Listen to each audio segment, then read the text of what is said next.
the organ harvesters of the border zone. Episode 3, Biomedical Unit 14. There's a rule I've learned after a lifetime of collecting the stories people try very hard to bury. When something terrible happens in the shadows, there's always a company that profited from the darkness. Sometimes the company is dead. Sometimes it's alive, but pretending to be dead. And sometimes, my favorite kind, they're officially alive, but unofficially missing. Like Biomedical Unit 14. That wasn't their public name, of course. Corporations prefer friendlier images. Northbridge Health Logistics, Evergene Transplant Services, International Tissue Transport Solutions. Smiling logos, clean websites, promises about saving lives through innovation.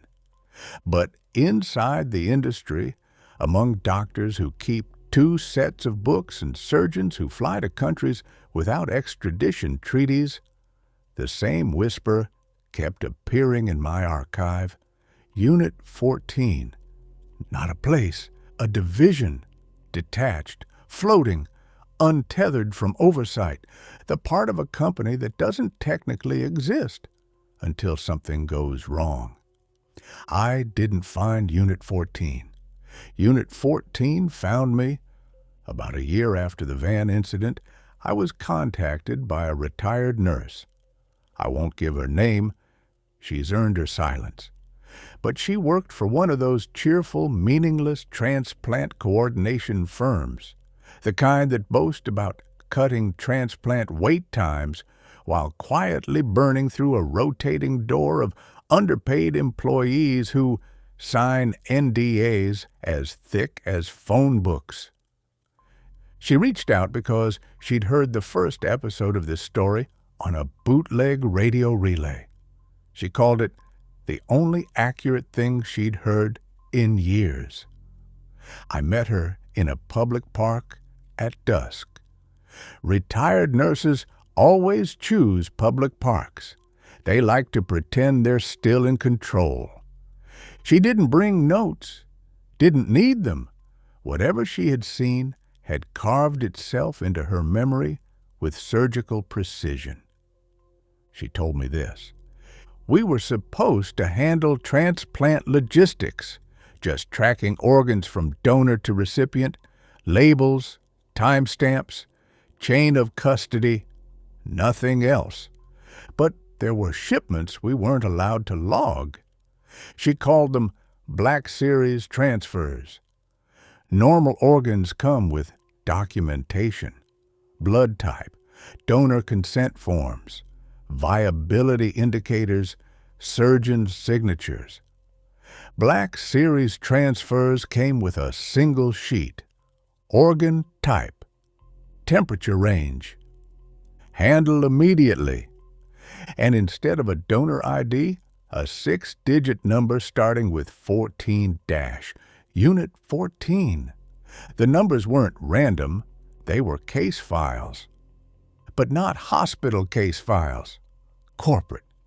She told me she once opened a wrong folder by mistake. The file didn't contain medical charts.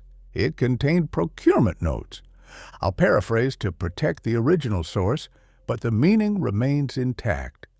Subject acquired in stable condition. Extraction initiated prior to sedation failure. Cardiac activity preserved for transfer window. No family claims expected. And under that, a signature line with a single letter. C. The nurse said she'd reported it to her supervisor. Her supervisor told her, Unit 14 handles specialized donors. You don't need to look at those files. She didn't sleep for 2 nights. If it had been just her story, I might have filed it under the drawer labeled disturbing but inconclusive. But 2 months later, I received a flash drive in the mail. no return address, just a typed note. If you're collecting ghosts, here are the ones we created. The drive held 6 folders, each folder labeled like this: 14A, 14B, 14C. Inside were hiring rosters, background checks, scanned passports, temporary immunity waivers, flight schedules, and something that made me put down my tea and check the locks on my door. A map of border zones with collection windows marked in red. Times, locations, predicted influx numbers, demand cycles. It was a procurement schedule, people as inventory. But the most disturbing file wasn't a document. It was a photograph. Not gory, not violent, just mundane in the worst way possible. A metal table, a stainless steel room, a person lying on their side, facing away from the camera. Surgical drapes cover most of their body, but the visible skin is intact. No incision, no blood, no trauma. What's wrong with the photo isn't what you see, it's what you don't. There's no anesthesia equipment, no monitors, no tubes. Yet the timestamp indicates the extraction was marked as complete, meaning whatever they took it, without leaving visible evidence. The nurse who sent the document later said she'd once seen a similar body brought into her clinic a decade ago, before she learned not to ask questions. She remembered one thing clearly. The patient was breathing, but he wasn't supposed to be. The doctors panicked. They sedated him again and told us to forget it. She tried to report it. The complaint vanished. The patient's file vanished. The patient himself vanished. She left the company a week later, but Unit 14 didn't leave her. For years afterward, whenever she applied to new jobs, the same thing happened. The interviewers would become excited, almost eager to hire her, until they ran her background check. After that, the phone never rang again. She believes Unit 14 blacklisted her. I believe they simply marked her as someone who had seen too much. So I dug deeper. Every company has mergers, acquisitions, restructuring. Northbridge Health Logistics had a dozen over 15 years. I followed the money. Like all the good investigators say is the secret. Here's the thing about money. It tries to hide, but it always leaves fingerprints. I traced one payment from a shell corporation in Belize. That company paid a consulting firm in Malta. That firm paid a medical innovation group in Switzerland.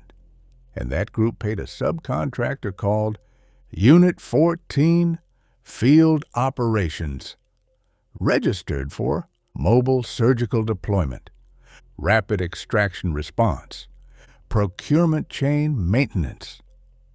The last one bothered me. Procurement of what? Then I saw the address listed for Unit 14. It wasn't an office. It wasn't a warehouse. It wasn't even a mailbox. It was an empty lot beside an airstrip. Google Maps shows sand and weeds. Satellite imagery from 3 years earlier shows a row of temporary structures, tents, trailers, vans. High-resolution thermal scans leaked by someone who probably regrets emailing me show 5 heat signatures inside those tents. Human shapes, 3 lying down. Could be anything, right? Field clinic, disaster response team, training exercise, but the document attached to that scan used a word I'd seen before. Intakes.